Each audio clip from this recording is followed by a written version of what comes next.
différentes compagnies. En Australian Ballet, maintenant, il y a une équipe très forte.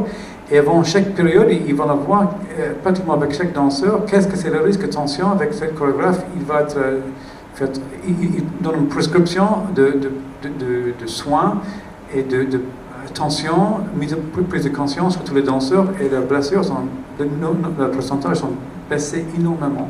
Ça marche.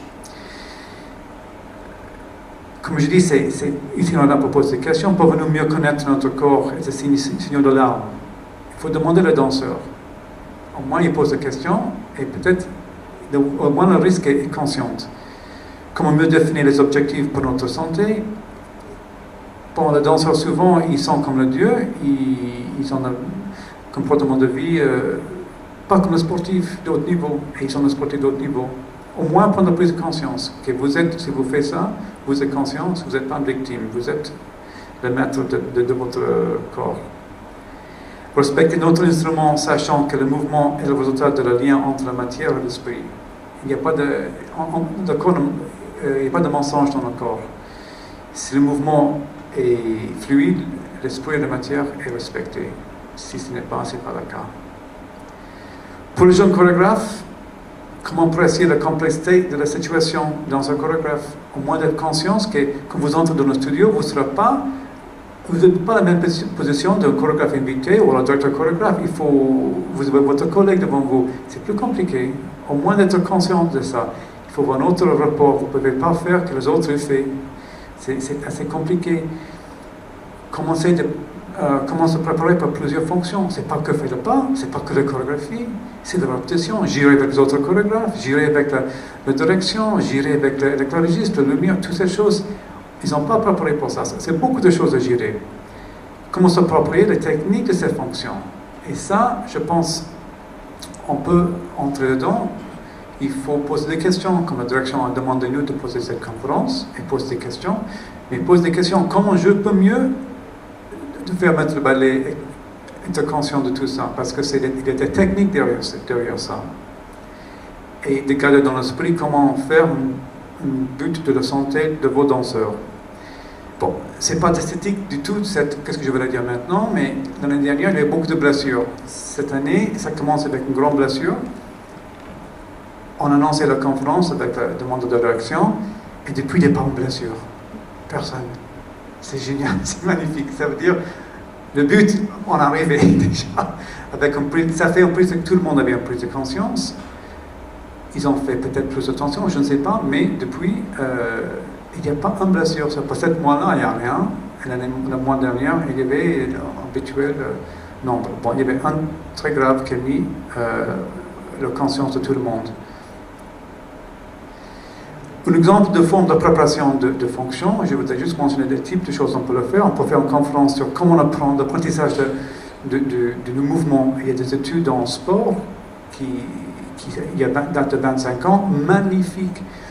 Les danseurs sont au courant de toutes ces choses, comment on donne la correction. Mais quand on applique les méthodes, ça ne devient pas par hasard, et on peut devenir, dans cette période de jeunes chorégraphes, de prendre beaucoup de choses sur l'enseignement et le feedback, et comment on peut passer ce message et éviter encore de blessures parce qu'on répète moins de fois, moins de répétitions.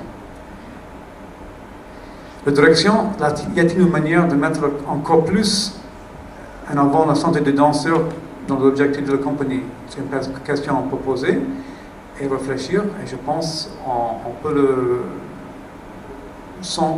poser cette question et avoir une réflexion avec ce qui se passe dans le monde ailleurs. Même si cette compagnie a très peu de blessures par rapport à d'autres compagnies. Il faut déjà garder ça dans l'esprit. Continuer à poser des questions pour la santé, de mettre en lumière ces questions. Et les risques sont là. Hein. Les risques, on est là. Ça vaut la peine de prendre les risques. Sans ça, on n'a rien. Et je vous remercie.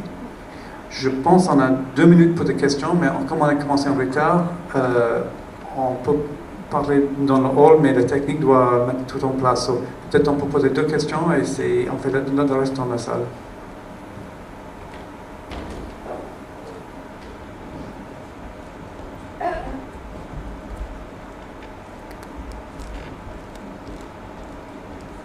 Bonsoir.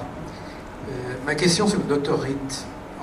partons de ce graphe qu'on a observé sur le jeune chorégraphe, et c'est purement une question de curiosité, est-ce que vos observations statistiques, que j'imagine viennent d'hôpitaux de caractère hospitalier, sont-elles symétriquement sur les compagnies de ballet classique et ballet moderne, privilégient un seul ou on ne sait pas tout à fait?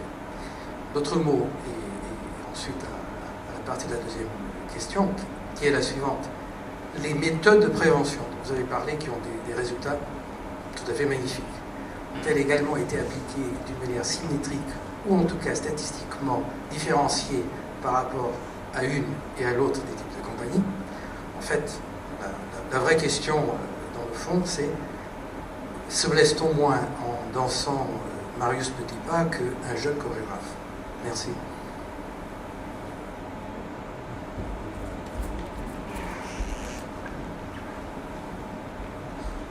Effectivement, les études qui ont été menées ont été essentiellement sur des compagnies de ballet classique.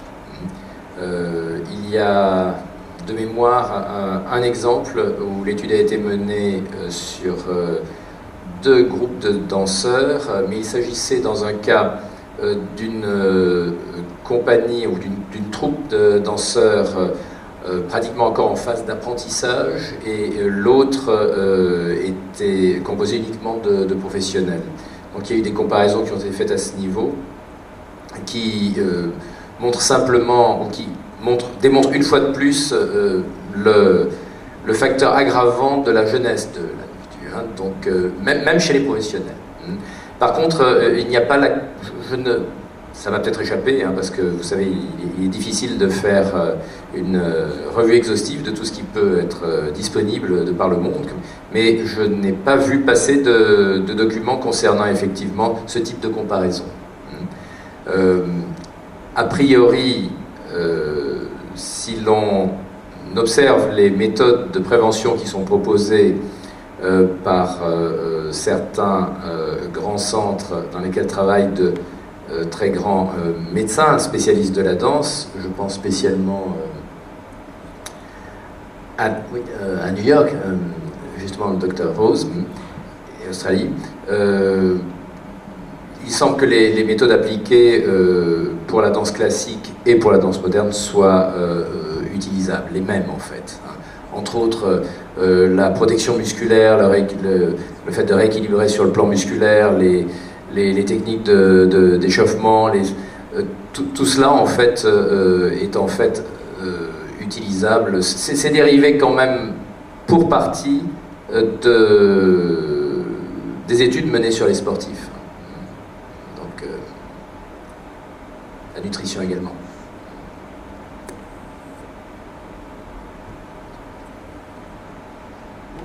Merci beaucoup. Je pense aux techniques qui sont prêts pour tourner la salle. On peut parler dans la salle maintenant. On a 15 minutes devant le spectacle et tous les panneaux sont prêts pour prendre votre question dans la salle. Merci beaucoup.